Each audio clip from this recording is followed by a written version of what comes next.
We've got tips and recipes for healthy living. So for fun and inspiration, come and join us in the raw food world.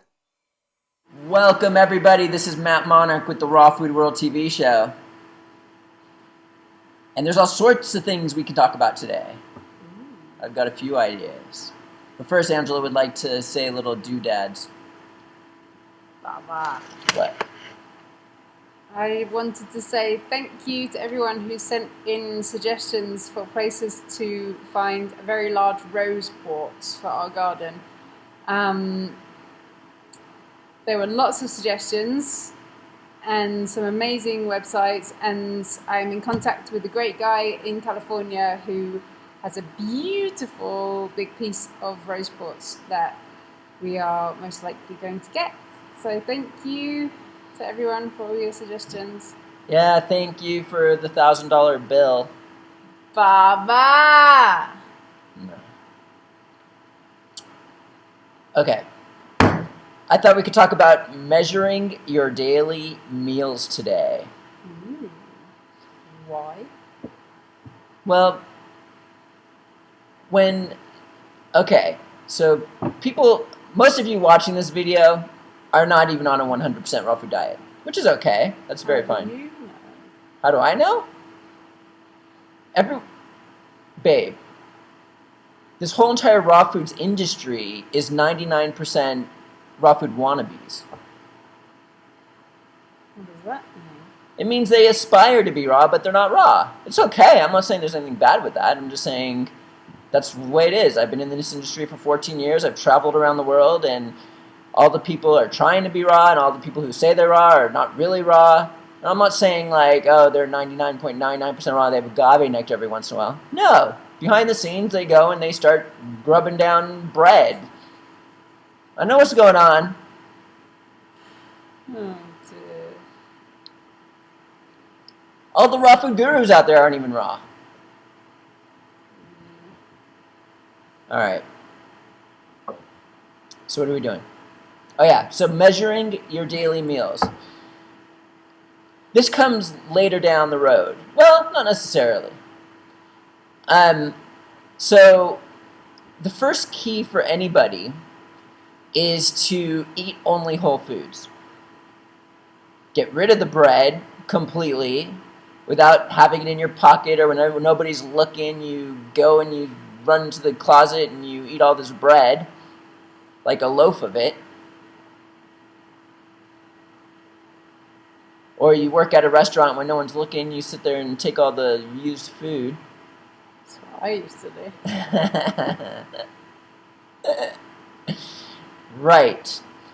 Okay, so the first key to ultimate health is to eat only whole foods.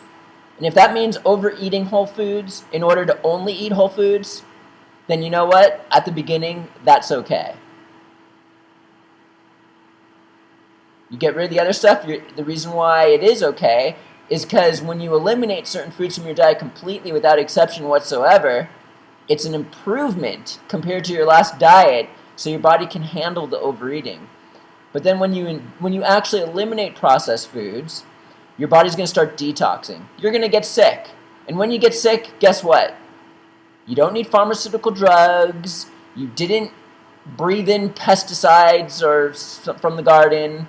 You didn't get a virus or get sick from something. You are most likely 99 out of 100 times detoxing. And don't go to the doctor. Go get colonics until it's out. All this is meant for not to diagnose, prevent, or heal disease. I'm just a kid with a hippie girlfriend.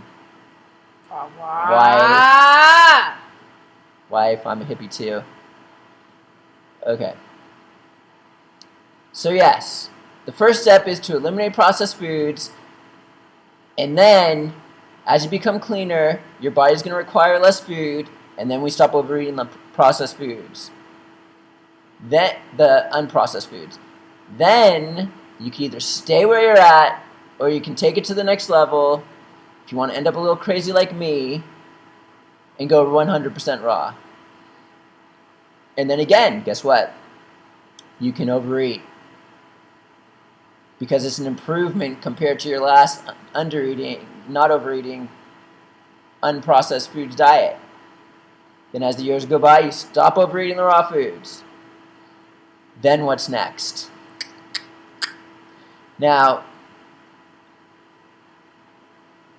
humans, it's hard to not overeat. Why? It's almost impossible for people not to overeat. Because we're animals. We're eating food. Like our dogs, they start fighting over food. You just don't want to stop until you're just totally full. It's a thing that we go through, especially over the years of experiencing that, all this abundance of food. We live in a remarkably overabundant society in terms of food. Most people have pounds and pounds and pounds of food in their kitchens, in their pantries, stored everywhere. Imagine that way of life compared to somebody living in a tribal community somewhere where they're literally living day to day, hand to mouth, what they can find, what they can gather. It's a big contrast. We live in this bizarre situation right now of this kind of false sense of abundance. We're surrounded by food and messages about food. In the 1910, we discovered agriculture, and that destroyed the entire world. I just made that up. I don't know if it was 1910. It was a bit before then. Right. Okay, so We're back. So, whether you're made it to the Whole Foods... Okay, so regardless, me, myself, I've taken it to where I eat one solid meal a day and I eat micronutrients the rest of the day. But after I eat that solid meal, I'm kind of stuffed. I just eat until I'm not hungry anymore. So the next step is measuring your meals every day. What does it mean? This might be 2 decades down the line for you. It might be 3 decades down the line for you. But if you want to take your longevity to past the 100-year mark, this is the way to go at some point. Even when you're 60, you can start this.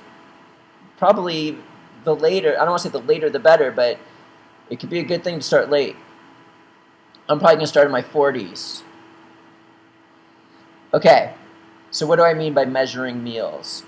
Now, you don't need to be 100% raw to do this. You could be on a whole foods diet too. When you're at that point of like, okay, you're not overeating too much, you're eating less, but you're still feeling kind of stuffed after a meal. If you were to eat the same kinds and quantities of food every single day, and you stop at these measurements, that is like systematic undereating, and you're like taking your health to the next level. You leave the table with a mite of hunger. You eat the same amount of meals every single day, and you measure your food. Now you're still getting variety. For example, if I was measuring my food, let's say I'm using 2 tablespoons of nut butter. One day I could do walnut butter, one day I could do almond butter, one day I could do whatever. I'm having a salad every day. Let's say 20 ounces of bulk vegetables. I could do kale one day, I could do romaine lettuce the other day, I could do this the other day, yada, yada, yada. Let's say I'm doing green vegetable juices. We could do carrot one day, beets another day,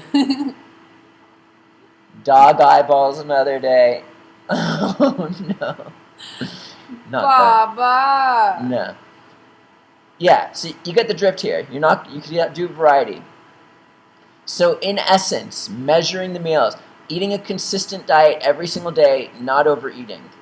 Dr. Norman Walker did something like that, didn't he? Yeah, it seemed like it, pretty much. I know Dr. Klavinskis does that too. And Luigi Cornaro, Yes. he definitely did that. What's the name of his book?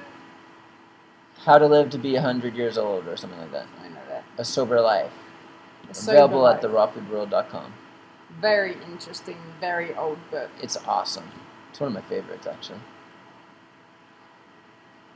So, for example, at some point, okay, I'm eating this one meal every single day. What I do is I take a nori wrap, I cut it into 4 pieces, I slab almond butter or nut butter onto this nori sheet, I take my cucumber salad that I've done in another video, I pile that on, I wrap it up, and I eat it. And I keep going. I keep doing it, wrap after wrap until I'm just full. So what I'm going to do at some point, I'm going to establish measurements. And I'm going to start the measurements high, just so I'm not emotionally crazy. For example, I might say, okay, we're going to do 24 ounces of bulk salad. We're going to do 3 ounces of nut butter. We're going to do a tablespoon of oil or half an avocado or something like that, like hemp oil or something like that. And I'm going to eat that, and once I'm done to that point, I'm going to stop. And I'm going to do that every single day for the rest of my life. And then at some point, I might lower the quantities. What's the point? What's the point? Why would someone want to systematically undereat? Because when you overeat, this causes aging. And the crazy thing is, me overeating is something completely different than someone on the standard American diet overeating. Because I've adapted to my new diet. I've done all sorts of articles on this type of thing. But yeah, so I've adapted to eating very small amounts of food compared to the normal standard American diet person. So less food will be overeating for me compared to someone on the standard American diet. So that's for me in the future. I ain't doing it yet. Maybe in a year, maybe 5 years, maybe 8, maybe sooner than I know. It's fun because you start to experience things. A lot more energy flow. A lot more energy flow. And at night, I go through some amazing experiences, especially when I do things like this. Spiritual experiences. Good to chew your food very thoroughly as well if you're in that kind of space, so you get the most out of it. Absolutely. Being aware during sleep is what happens for me. Who do we got there? Angela Stokes Monarch. And Matt Monarch, measuring my meals one day. Ooh. And we'll see you again tomorrow at the Raw Food World TV show. Thanks for joining us. We'll see you again at the Raw Food World.